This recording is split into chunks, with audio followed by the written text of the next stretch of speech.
CPM general secretary MA baby മാധ്യമങ്ങളെ കാണുന്നു, അതിലേക്ക് പോവാം. എന്നാൽ സെൻസസിൻ്റെ ഭാഗമായി ജാതീയമായ സ്ഥിതി എന്താണ്, വ്യത്യസ്ത ജാതി വിഭാഗങ്ങളുടെ എന്നുള്ള വിവരവും ശേഖരിക്കുമെന്ന് പറഞ്ഞു എങ്കിലും എപ്പോഴാണ് സെൻസസ് എടുക്കുക എന്നുള്ളത് ഇപ്പോഴും പ്രഖ്യാപിച്ചിട്ടില്ല എന്നാണ് മനസ്സിലാക്കുന്നത്. അപ്പോൾ അത് സ്ത്രീ സംവരണത്തെക്കുറിച്ച് പറഞ്ഞതുപോലെ ആകുമോ ഇത്? വനിതാ സംവരണം സെൻസസിന് ശേഷം നടക്കും എന്ന് പ്രതീക്ഷിക്കുമ്പോൾ ഇത് മൊത്തം നീണ്ടുപോകുമോ എന്നുള്ള ഉത്കണ്ഠയാണ് ആദ്യമായി പ്രകടിപ്പിക്കാനുള്ളത്. എന്തായാലും CPIM ഉൾപ്പെടെ ഒട്ടേറെ പാർട്ടികൾ, പ്രധാനപ്പെട്ട എല്ലാ പാർട്ടികളും BJP ഒഴികെ ആവശ്യപ്പെട്ടുള്ളൊരു കാര്യമാണിത്.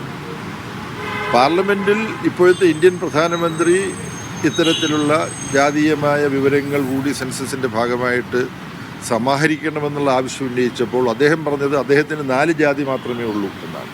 എന്നിട്ട് അത് അദ്ദേഹം പാർലമെൻറ്റിൽ തന്നെ വിശദീകരിച്ചു.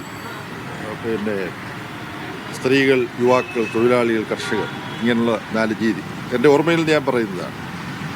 അപ്പം അത്തരമൊരു നിലപാടെടുത്തിരുന്ന പ്രധാനമന്ത്രിയുടെ നേതൃത്വത്തിലുള്ള ക്യാബിനറ്റ് ഇപ്പോൾ ഇങ്ങനെ ഒരു തീരുമാനമെടുത്തതിന് സ്വാഗതം ചെയ്യുകയാണ്. ഇത് നല്ലതാണ്. പക്ഷേ ഇത് സംബന്ധിച്ച കൂടുതൽ വിവരങ്ങൾ ഉണ്ടാവണം.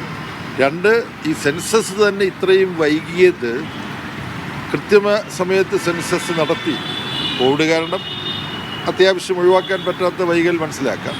എന്നാൽ ഇതിനു മുമ്പ് നടക്കേണ്ടതായിരുന്നു, അതിനുള്ള നടപടികൾ സ്വീകരിക്കേണ്ടതായിരുന്നു. അങ്ങനെ സമയബന്ധിതമായി നടപടികൾ സ്വീകരിച്ചിരുന്നു എങ്കിൽ പലതരത്തിൽ അവശതകളുള്ള, സാമ്പത്തികമായിട്ട് അടക്കം അവശതയുള്ളവർക്ക് ആനുകൂല്യങ്ങളും അവകാശങ്ങളും ലഭ്യമാക്കുന്ന തരത്തിൽ പ്ലാനിങ് പുനഃക്രമീകരിക്കേണ്ടതാണ്. അതിനു വേണ്ടിയിട്ടാണ് ഈ സെൻസസ്.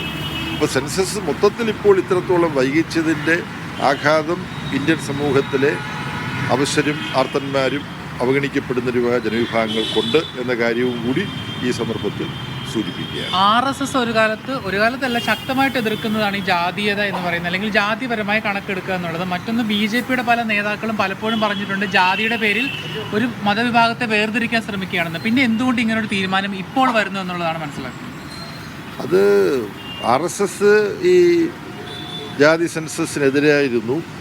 ഞങ്ങൾ ഒരുമിപ്പിക്കാൻ ശ്രമിക്കുന്ന ഒരു സമുദായത്തെ ഭിന്നിപ്പിക്കാനാണ് ഈ ജാതിയുടെ അടിസ്ഥാനത്തിലുള്ള കണക്കെടുപ്പ് സഹായിക്കുക എന്നെല്ലാം പറയാറുണ്ടായിരുന്നു. അങ്ങനെ പറയുമ്പോൾ തന്നെ നമുക്കറിയാം, പട്ടികജാതി പട്ടികവർഗ വിഭാഗത്തിൽപ്പെട്ടവരെല്ലാം ക്ഷേത്രത്തിൽ പ്രവേശിക്കാൻ ഇപ്പോഴും ധൈര്യം കാണിക്കുന്നില്ല. അതിൻ്റെ സമീപത്ത് ചെന്ന് കഴിഞ്ഞാൽ അവർ എത്തരത്തിലാണ് ആക്രമിക്കപ്പെടുക തുടങ്ങിയ കാര്യങ്ങൾ അറിയാം.